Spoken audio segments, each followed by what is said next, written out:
দেখুন, আপনি বহু টোটকা, বহু উপাচার আপনার বিভিন্ন সমস্যার জন্য আপনি করে থাকেন।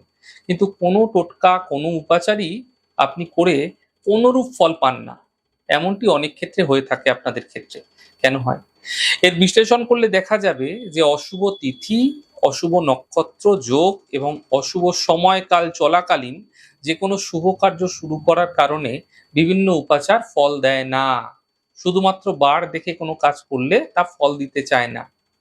বিভিন্ন ধরনের টোটকা উপাচার শুরুর ক্ষেত্রে চতুর্থী তিথি, নবমী তিথি এবং চতুর্দশী তিথিযুক্ত দিনে শুরুর ক্ষেত্রে বলা হয়েছে এই দিনগুলোতে আপনারা কিন্তু অ্যাভয়েড করার চেষ্টা করবেন। এই দিন কোনো বিশেষ কার্য শুরু করবেন না।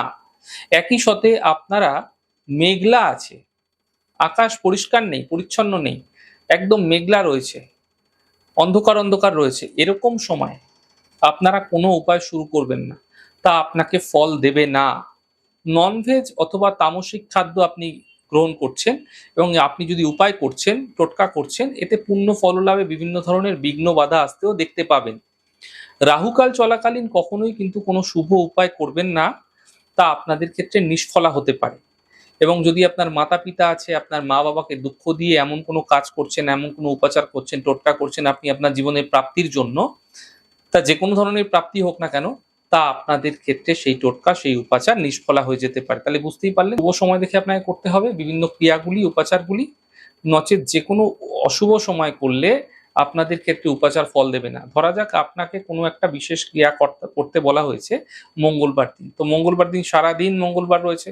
সারাদিনের মধ্যে রাহুকালের সময়কাল আপনাদের ক্ষেত্রে অত্যন্ত খারাপ রয়েছে এবং সেই সময়কালেই আপনি কোনো বিশেষ ক্রিয়া করে ফেললেন। আপনাদের ক্ষেত্রে সেই যে ক্রিয়াটি আপনি করছেন, যে উপাচারটি করছেন সেটি নিষ্ফলা হয়ে যেতে পারে। তাহলে বুঝতেই পারলেন কালের গুরুত্ব, সময়ের গুরুত্ব অত্যন্ত বিশেষ রয়েছে। এগুলি মেনে চলুন, ফায়দা মিলবে।